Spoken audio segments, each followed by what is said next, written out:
Good afternoon, ladies and gentlemen. I'm Dan Cortamont with Major League Soccer in New York City. It is a pleasure and a privilege to be here in Central Ohio this afternoon. Beautiful weather, beautiful stadium. So let's move forward. We've got some good business trade news to announce today, and then certainly Commissioner Garber and McCullers will be available to answer all of your questions. So as you can see up there, we have the Commissioner of Major League Soccer, Don Garber, with us today, and certainly the President and General Manager of the Columbus Crew, Mr. Mark McCullers. I'll turn it over to Commissioner Garber. Thank you, Dan, and it's good to be back.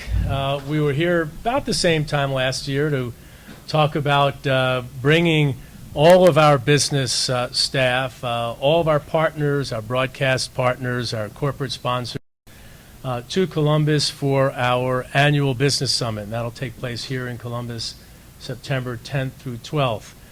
This is a program that we had in the early days of the league, and then it went on hiatus for many years. We launched it back last year, and thanks to the support of the Columbus Partnership and the Mayor's Office, and I think an unbelievably good job by the crew to organize all the logistics of the event, we're proud to be back. Our clubs will come here. We'll have about 250 to 300 people that will convene here in Columbus during that period of time, and we go through all of our business agenda items. How do we continue to grow our league? How do we share best practices? How do we get in front of all the exciting trends that are taking place in the sports marketing and media industry, particularly this time around, very focused on digital media and social media, and it will be part of the weekend where the U.S. will take on Mexico. And we're doing pretty well against them. We've got a pretty good home field advantage. I could remember in the days when we had the first U.S.-Mexico match and how proud Lamar Hunt was that there were people from every state throughout the country that came to that event. So as that event will come back here again in September, we thought we'd have all of our teams from all over the U.S. and Canada come and do what we can do to continue to grow Major League Soccer. This is a market, I'm sure we'll talk about this a little bit. This is a market that is very close to our heart. It is an original MLS team market. It's the first soccer stadium that really began a phase of development for Major League Soccer that, frankly, I think has established our stability and got us to the point to where we are today, where we have 14 soccer stadiums. We would not have any had Lamar Hunt not build the first one here with Crew Stadium. Lots of people to thank. The Greater Columbus Sports Commission. Linda Logan has been very helpful. I'll be seeing the mayor for dinner later tonight with Mark. I love Mayor Coleman. I think he is a terrific mayor. We travel all over North America meeting with people like Mayor Coleman, and I think you guys got a great civic leader. He loves the crew. He's been very actively engaged in trying to help Mark with his Gold 10K program, also helping to secure the Barbasol jersey sponsorship. And the mayor has been active in trying to help the Columbus Crew get a naming rights partner for the stadium. And I think this stadium deserves to have one of the great local companies that are such a big part of the economy here in Central Ohio step up and put their name on this stadium. As I mentioned, we'll have hundreds of people here, not just staff people, but also partners, our corporate partners and our broadcasters. Couple of things, and I think we'll talk about this after my remarks and Mark's remarks. Now, one of the things we're going to talk to them about in September is a goal that we have established with the MLS Board of Governors, and that goal is to be one of the top soccer leagues in the world by 2022, 10 years from now. That means a little warm for the scarf, though, today. I'd like to thank the league and the commissioner for choosing Columbus again for the MLS Business Summit. This is an important event to us. It was important to us last year. 250 plus league executives, club executives from across the United States and Canada coming to our market, and with the expansion of the league over the past several years, to be able to showcase our city and showcase our club and remind some of the new people in the league what this club has meant over the years and what we've accomplished in our history and our tradition and what kind of soccer market we are. That's critically important to us. So we're excited to have it in conjunction with USA Mexico and create that opportunity and that stage for us to showcase the Columbus Crew. In announcing the MLS Business Summit, I thought it would be a good opportunity to talk about some of the crew's business objectives and our progress. To give it a little historical context, from the years 2006 through 2010, we had 5 consecutive years of increased paid attendance. And in 2011, we experienced a little bit of a correction. And in reflecting upon that at that moment and looking at the teams that had come into Major League Soccer, the expansion teams and their success, it just really re-emphasized the need to grow our season ticket base. And that's what emerged from 2011 were 3 key business objectives: Gold 10K, the jersey sponsorship, and the stadium naming rights. Of course, we know that Barbasol has come on as the jersey sponsor and is a tremendous partner of our organization, far exceeded our expectations, and I believe theirs also. Since the launch of Gold 10K in 2011, our season ticket base has increased by nearly 45%. That's a tremendous number. And year to date in 2013, our season tickets are pacing 15% ahead of 2012. We have some very aggressive objectives in order to hit Gold 10K, and we're tracking very nicely in that regard. Our revenue is up over 20%, and our new season ticket business has already surpassed that of 2012. Leading the way are our highest priced products, our premium products. We increased the inventory of Scott's field seats from 2012, the seats on the field behind the LED field boards. We increased that inventory and we've sold that out again. Our Center Circle Club is at 90% of capacity right now, and we've sold 9 new suite leases since August of 2012, and we only have 2 remaining suites available for multi-year leases in the entire stadium. So our premium sales are a tremendous story, and because of this, I'm also able to announce today that we will be investing in a seating upgrade in our Premier East section of the stadium. This will be about $250,000 investment, replacing the bench seats in Premier East and replacing them with chairback seats, cup holders similar to those in the Center Circle Club. So that will take place in the off season, but you can reserve those seats right now, actually, right, Mike? So we're excited to be able to make that investment as we have done in the past in our business and in our fan experience. On the corporate partnership front, since announcing those 3 key business objectives in 2011, our corporate sponsorship is up 77%.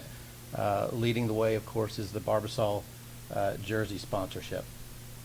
What do we need to do to get to Gold 10K? Two clear objectives. One is we need to sell out the Nordeca.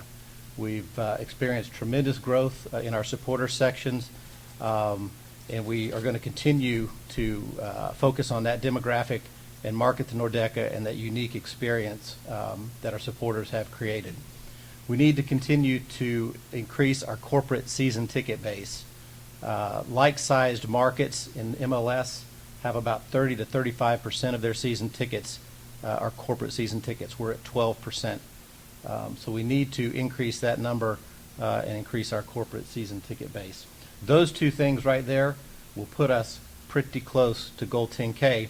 And then, as the commissioner mentioned, the stadium naming rights is critical to our organization. And as the commissioner also mentioned, Mayor Coleman, the Columbus Partnership, City Council President Ginther are all engaged in the process to help us find that great local hero brand that's going to be the first naming partner for Crew Stadium. So, those are our key objectives.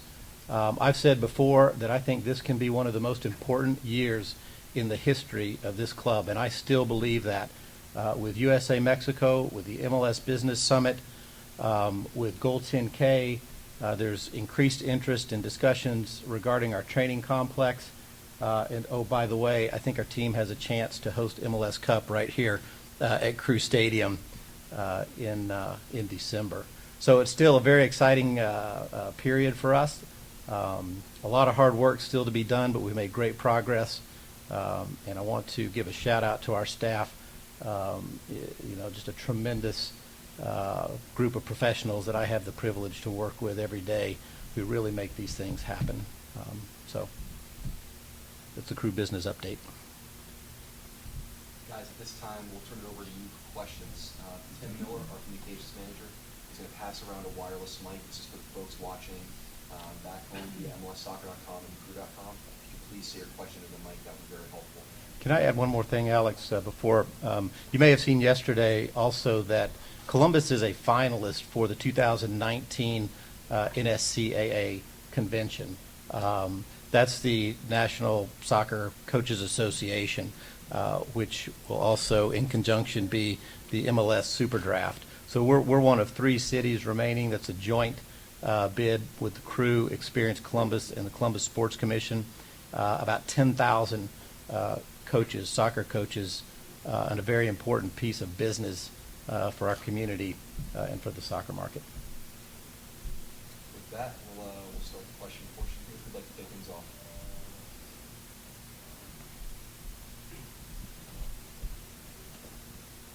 Hey, Don.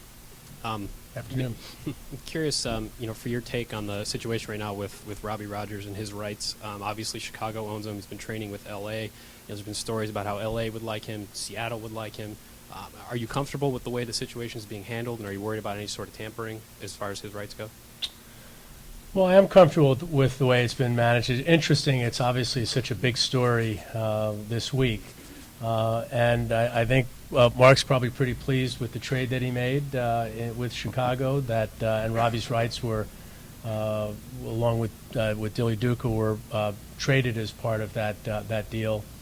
We'd love to see Robbie back in the league. By the way, we'd love to see Robbie back in the league regardless of the announcement that he made when he was over in England. He's a great player. When young, aspiring national team players leave, I believe it's something that's positive for the sport overall, but I want those players in Major League Soccer. So I think Robbie's got to make that decision for himself. His family's in Los Angeles, for those of you who saw the Nightline report, which followed Robbie going back and meeting with his family for the first time live. It was appropriate while he's in town to get in shape and start playing and figure out what his future will be. I hope that future is having him play in Major League Soccer. And I'm not at all concerned about any tampering or anything like that. Ashley? Mark, I had a chance to talk to Don about this earlier, and that was, what do you think makes Columbus such a premier destination for so many Major League Soccer events, whether it is an all-star game or the business summit or, possibly the Super Draft? What is it about this city that makes it such a premier destination? I think there are a few things, Ashley. I think our history and our place in history with soccer and with Major League Soccer is something that's intrinsic when you come here. We've hosted so many great events, from MLS All-Star Games, MLS Cup, NCAA Men's College Cup, World Cup qualifiers. I mean, the history that we've built up over 15 seasons in Crew Stadium is really remarkable, and I think that's something that we want to continue to amplify within the community and make sure that the community takes a lot of pride, and they do take a lot of pride, and that's the second thing. So when events come here, partners like the Columbus Sports Commission make sure that we roll out the red carpet and that we do it right, and every stakeholder, from the players to the administrators to the fans to the sponsors, has a tremendous experience in Columbus, and we have a unique ability to deliver that, and I think we have a reputation. The league recently stepped outside its Adidas borders and partnered with the Crew and local clothing company Homage to create a time capsule brand. Do you see that as something that could happen around the country and around the league? It's a good question. And again, it's interesting. Most of the time when we go having these kinds of events, they're broad consumer-oriented issues, and it's actually nice every now and again to talk about some of the business things. I actually think our fans care about it. If you follow Twitter and you see where social media is buzzing, a lot of it has to do with the business side of sports, and certainly that's true with Major League Soccer. For those of you who don't know, we've got a very broad relationship with Adidas. It's a global relationship. They outfit our clubs. They are our largest sponsor by far. Their deeply engaged with our reserve leagues, and they're trying to figure out how to get closer to that Gen Y supporter type consumer and create products for those types of fans that might not be as traditional as a typical jersey or what we would call a kit. Until Adidas gets further engaged in that market, they've given us the opportunity to go out and find others to do it. We need to provide products for our fans that our fans will engage with that connection with their club. And in this case, that new license will be an opportunity to do that. I think long-term Adidas will get into that business, and hopefully we'll be able to expand that, what I'll call Gen Y product offering broadly, both here and throughout the world.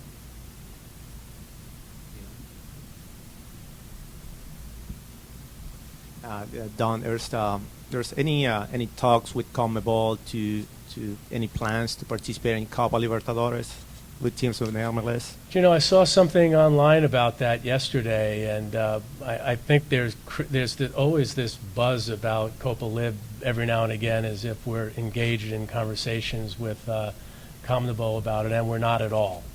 We are very focused on our Confederations tournament, the CONCACAF Champions League, and we've got to get into the finals and win it, and we have not been able to do that in its most recent iteration. So we're focused on. I watched the Monterrey Santos game, and it broke my heart that we didn't have a team in it. So we've got to get more engaged with getting better in our regional tournament. We have a goal of being one of the top leagues in the world. We've got to start by being one of the top leagues in our region. Right now, Mexico's doing a pretty good job of leading that front. So no conversations at all with CONMEBOL at this point. And our schedule was so crowded to begin with. I had a brief conversation with the players earlier. Schedule is one of the things that came up.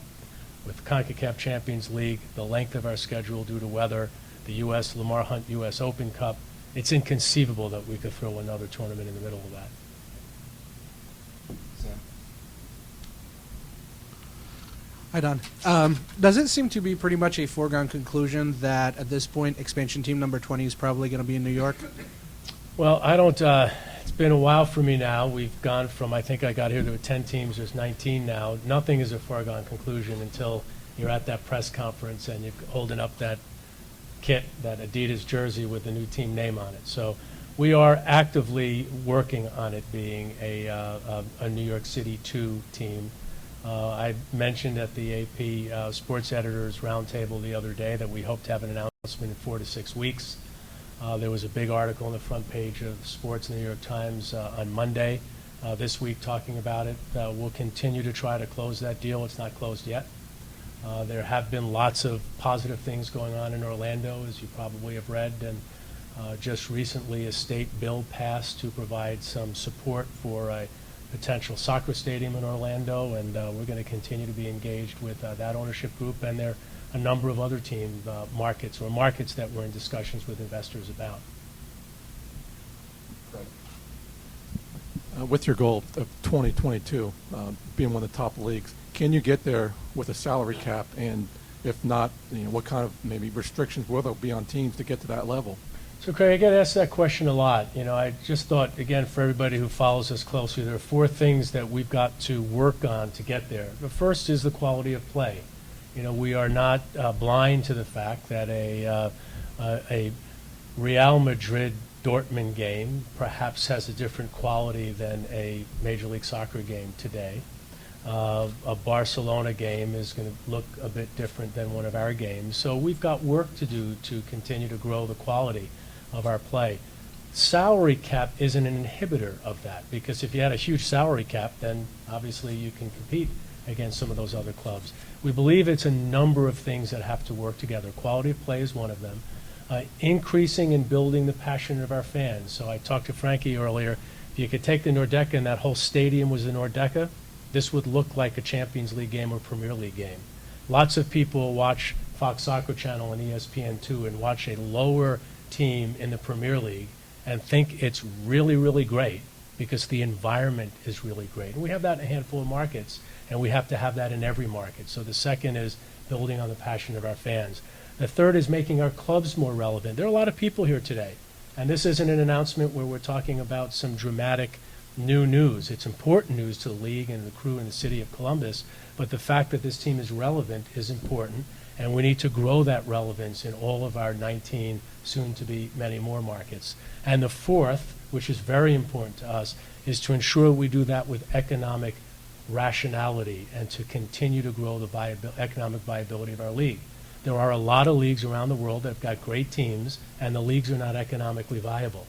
So all of those things need to work together. You've got committed owners, you've got a market that's exploding in their interest in soccer. I have no doubt if we continue to do this in a very focused fashion, we'll be able to achieve our goal. Part of that will be growing the investment that we make in the player fund, but we've got to do that with a marriage with the growing of our revenues. We just spend more money and don't grow our revenues, then this won't be a league that will be here 10 years from now.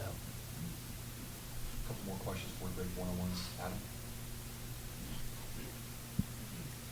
Sort of going along with that, how important is the TV product that you're putting out there to help grow the interest in the sport and things like that? Are you happy with what you're getting out of a national television product, and where do you need to see the league improve? So it's a good question, and if you follow us, the quality of our productions and the investment on ESPN and NBC's part and Univision's part is significant. Our broadcast partners are spending between $100,000 and $150,000 a game producing our national broadcasts. Now that is exponentially more than was spent to produce Major League Soccer games 3 or 4 or 5 years ago. Quality of production is bar none. It is as good as any professional sports event that you're going to see. Programming is a challenge, or program time and schedule is a challenge that we need to continue to work on. Right now we have 300 games that are televised. They're all over the place in terms of when those games are played. We don't have a specific destination point that we need to continue to work on. I was quoted as saying I thought there was too much soccer on television. That was actually taken out of context. It was too much soccer on television in relation to MLS's soccer landscape, and we need to find our own piece of that puzzle so that our fans know that a game is on a particular time of the week, a particular time, and there's a destination to MLS games like there is with baseball, like there is with NFL football. So we've got a lot of work to do in that front. Our television deals are up after 2014. We're excited about that. We've got lots of interest from broadcast partners in the sport overall, and that certainly will benefit Major League Soccer in our negotiations going forward. Any other questions, guys? Okay, thank you. This time we'll break for one-on-ones, scrum interviews. Thanks for coming out, folks. Thank you. Appreciate it.